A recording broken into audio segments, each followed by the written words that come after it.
Hi friends, എല്ലാവർക്കും ആദ്യം തന്നെ പുതുവത്സര ആശംസകൾ നേരുന്നു. അപ്പോൾ പുതുവർഷമായിട്ട് ഇന്നത്തെ സ്പെഷ്യൽ ഒരു ബ്രോസ്റ്റഡ് ചിക്കനാണ് കേട്ടോ തയ്യാറാക്കുന്നത്. അപ്പോൾ ബ്രോസ്റ്റഡ് ചിക്കൻ തയ്യാറാക്കുന്നതിന് വേണ്ടിയിട്ട് ഞാനിവിടെ 4 ലെഗ് പീസ് എടുത്തിട്ടുണ്ട്. നന്നായി കഴുകി വൃത്തിയാക്കി അതിൽ വെള്ളമൊക്കെ കളഞ്ഞ് വെച്ചിട്ടുണ്ട്. നന്നായി ഒന്ന് തുടച്ച് വെച്ചിട്ടുണ്ട്. ഇനി നമുക്ക് ഇതിനെ പാലിലൊന്ന് ഒരു 5 മണിക്കൂർ മുക്കി വെക്കണം. അപ്പോൾ അതിനായിട്ട് ഒരു ബൗളിലേക്ക് 1.5 ഗ്ലാസ് പാലെടുത്തിട്ടുണ്ട്. ഇനി ഇതിലേക്ക് 1 ടീസ്പൂൺ വിനാഗിരി, 1/4 ടീസ്പൂൺ ബേക്കിംഗ് സോഡ, ആവശ്യത്തിന് ഉപ്പ് ഇട്ടിട്ട് നല്ലപോലെ ഒന്ന് മിക്സ് ചെയ്തിട്ട് ഒരു 15 മിനിറ്റ് റെസ്റ്റ് ചെയ്യാൻ വയ്ക്കാം. 15 മിനിറ്റ് ആയിട്ടുണ്ട്. ഇനി ഇതിലേക്ക് 1.5 ടീസ്പൂൺ കുരുമുളക് പൊടി ചേർക്കാം.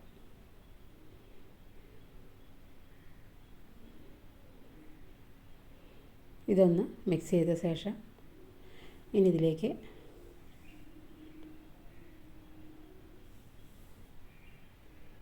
ഒരു ടീസ്പൂൺ മുളക് പൊടി, 1 ടീസ്പൂൺ വെളുത്തുള്ളി പേസ്റ്റ്. ഇഞ്ചി ചേർക്കരുത്, വെളുത്തുള്ളിയുടെ പേസ്റ്റ് മാത്രമാണ് ചേർക്കുന്നത്. ഇത് നന്നായി ഒന്ന് മിക്സ് ചെയ്തെടുക്കാം പാലിൽ.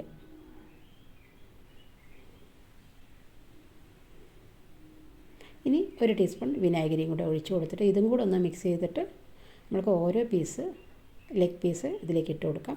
ഇത് പാലിൽ മുങ്ങിക്കിടക്കുന്ന പോലെ ഉണ്ടാവണം. അത്രയും പാല് വേണം. 4 പീസുണ്ട്, അത് അത്രയും മുങ്ങിക്കിടക്കാം. അപ്പോൾ ഒരു 5 മണിക്കൂർ നമ്മൾ റെസ്റ്റ് ചെയ്യാൻ വെക്കുമ്പോൾ അത് നല്ല ജ്യൂസി ആയിട്ട് കിട്ടും. അപ്പോൾ നമ്മൾ കഴിക്കുമ്പോൾ ആകമൊക്കെ നല്ല ജ്യൂസി ആയിട്ടുണ്ടാവും. ഇനി ഇതെല്ലാം നന്നായി ഒന്ന് പാലിൽ മുക്കി വെച്ചിട്ട് ഒരു 5 മണിക്കൂർ ഫ്രിഡ്ജിലെടുത്ത് വയ്ക്കാം.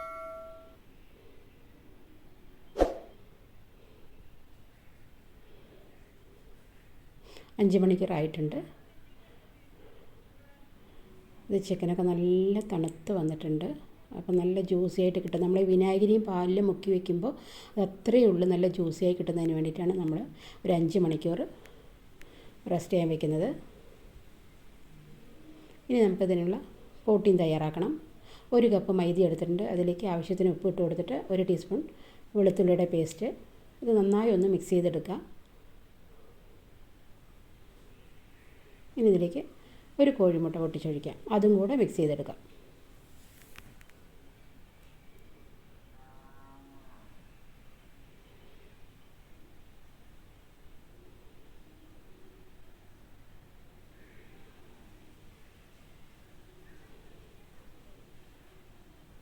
ഇനി ഒരു 3 ടീസ്പൂൺ കോൺഫ്ലവറിൻ്റെ പൊടി. ഇത് കോൺഫ്ലവറിൻ്റെ പൊടി ഇല്ലെങ്കിൽ നിങ്ങൾക്ക് അരിപ്പൊടി, അപ്പം ഇടിയപ്പത്തിൻ്റെ അരിപ്പൊടി ആയാലും ചേർക്കാം. ഇത് നല്ല ക്രിസ്പി ആയിട്ട് കിട്ടുന്നതിന് വേണ്ടി, മുകൾ ഭാഗം നല്ല ക്രിസ്പി ആയിട്ട് കിട്ടുന്നതിന് വേണ്ടിയിട്ടാണ് ഇവിടെ കോൺഫ്ലവറിൻ്റെ പൊടി ചേർക്കുന്നത്. ഇതും കൂടി ചേർത്തിട്ട് നന്നായി ഒന്ന് മിക്സ് ചെയ്തെടുത്ത ശേഷം ഇതിലേക്ക് ഐസ് വെള്ളമാണ് ഒഴിക്കുന്നത്. നല്ല തണുത്ത വെള്ളം അതൊഴിച്ചിട്ട് നമ്മൾ ബജ്ജി, പഴംപൊരിയൊക്കെ ഉണ്ടാക്കുന്ന ബാറ്ററില്ലേ, ആ ഒരു പരുവത്തിൽ ബാറ്റർ കലക്കിയെടുക്കണം. അതായത് കൂടുതൽ ലൂസാവാനും പാടില്ല. ഇതുപോലെ ആവണം ബാറ്റർ, ഇതുപോലെ ഉണ്ടാവണം.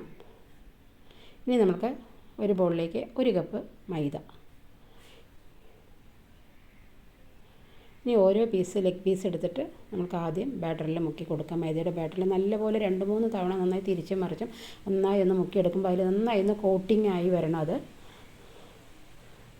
ആ എരിവൊക്കെ അതിൽ നന്നായി പിടിച്ച് വരണം. അപ്പോൾ നന്നായി ഒന്ന് നല്ലപോലെ ഒന്ന് ആ ബാറ്ററിൽ മുക്കിയെടുത്ത ശേഷം അതിന് നേരെ മൈദയുടെ പൊടിയിലോട്ട് മുക്കിയിട്ട് കൈകൊണ്ട് നല്ലപോലെ ഒന്ന് തിരുമ്പി കുഴച്ചെടുക്കണം. അപ്പോൾ ഈ മൈദയുടെ കോട്ടിങ് നന്നായിട്ട് ആ ചിക്കനിൽ പിടിച്ച് വരുമ്പോൾ മുകൾ ഭാഗം നല്ല ക്രിസ്പി ആയിട്ടുണ്ടാവും എണ്ണയിൽ നമ്മൾ വറുത്തെടുക്കുമ്പോൾ. അപ്പോൾ ഇത് നന്നായി കൈകൊണ്ടൊന്ന് അമർത്തി ഇങ്ങനെ ഒന്ന് കുഴച്ചെടുക്കണം. മൈദയും ഈ ചിക്കനും കൂടെ നന്നായി ഒന്ന് കൈകൊണ്ട് ഇങ്ങനെ അമർത്തി കുഴയ്ക്കുമ്പോൾ നല്ല കോട്ടിങ്ങായി വരും.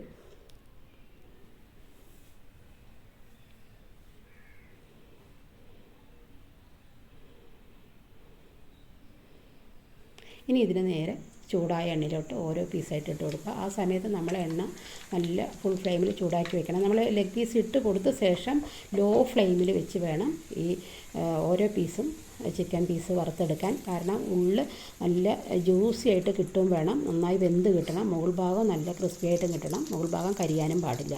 അപ്പോൾ തീ കുറച്ച് വെച്ച് സാവധാനം വറുത്തെടുക്കണം.